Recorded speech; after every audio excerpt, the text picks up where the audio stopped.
Bonsoir à tous. Salut les gars. Hello les amis. Salut les amis. Salut les gars. Salut les gars. Hello. Salut les amis. Salut les amis.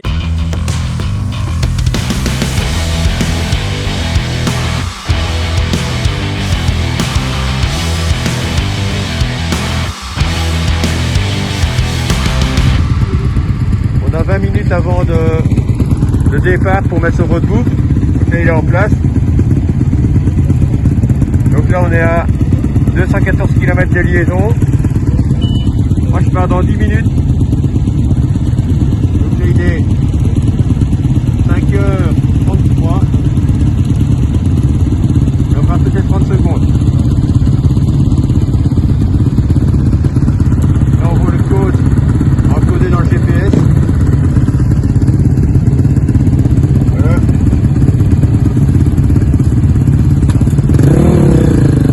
Vitesse maximum. Là ça sera ma vitesse. Ça c'est le cap avec le répétiteur qui est là au-dessus. Ok. La direction à suivre quand le point est ouvert. Et ça c'est le nombre de points qu'on prend. Enfin le numéro du point et le nombre de points qu'on a pris sur la journée. Donc il faut que ça corresponde par rapport au retour. Et la flèche ici, ben, elle disparaît pendant la course. Donc total de kilomètres. Donc ça c'est par rapport au point suivant. Donc là je vais avoir un décompte et ici ben, le total kilomètre va augmenter. Salut les amis. Voilà, 5e jour de course. On est parti de Riyad ce matin. Donc particularité de la journée aujourd'hui, c'est que les voitures ne seront pas avec nous aujourd'hui, puisque roule l'étape numéro 6 et demain ils feront cette étape-ci, donc on fait une tournante. Donc il n'y aura que les motos et les quads, c'est un spécial aujourd'hui. On vient de faire 89 km de liaison, là on part pour plus ou moins 350 km de spécial.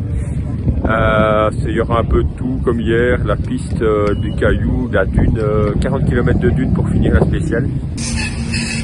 Salut les amis. Voilà, de retour au bivouac après cette 4e étape. 4e, 5e, mais c'est même plus mal. Écourté puisque on a été arrêté au kilomètre 267 de la spéciale. On a eu un drapeau rouge, donc on s'est retrouvé avec différents concurrents à être là en attendant la décision de David Castera.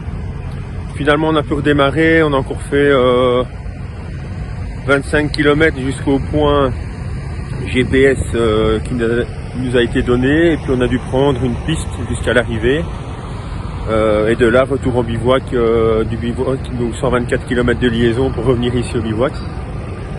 Donc voilà, la cause on n'en sait pas trop, plusieurs bruits. Donc il y en a qui disent c'est à cause des tempêtes de sable et les hélicos ne savaient plus voler, d'autres ont eu des bruits que il y avait également des problèmes avec le Yémen et que ça canardait et qu'il fermait l'espace aérien, donc on n'en sait pas plus pour l'instant. Niveau journée, c'est pas la meilleure. J'ai détesté cette spéciale, beaucoup trop rapide pour moi et inintéressante. C'était tout le temps très rapide avec beaucoup de cailloux, j'étais pas du tout à l'aise. Donc voilà, le seul problème c'est que derrière, ben, ça revient, ça passe, donc des fois on est quand même obligé d'en mettre, même quand on n'a pas envie et qu'on n'est pas à l'aise, ben, pour pas avoir tout le temps la poussière des autres, il faut bien rouler un peu vite. Donc bah, content qu'elle soit terminée celle-là. Et demain, ben, on va voir un peu comment ça se passe. Donc on fera la spéciale que les voitures ont fait aujourd'hui. Donc on nous annonce pas mal de kilomètres, hein. Je crois qu'une spéciale de plus de 400 km demain. Et tout ça pour arriver à la journée de repos, donc qui fera du bien. J'en ai bien besoin. Faire un petit break. On est invité par l'ambassade belge à une réception. Et comme j'avais pas de chambre d'hôtel, ils m'ont invité à aller dormir dans une des maisons là-bas de l'ambassade. Donc j'aurai une chambre à disposition pour pouvoir me reposer. Donc j'irai là-bas à partir de demain soir jusqu'à après-demain après-midi. Et puis retour au bivouac. Donc voilà, les dernières news. Je vous tiens au courant pour la suite si on a d'autres infos. Allez, ciao ciao, à demain.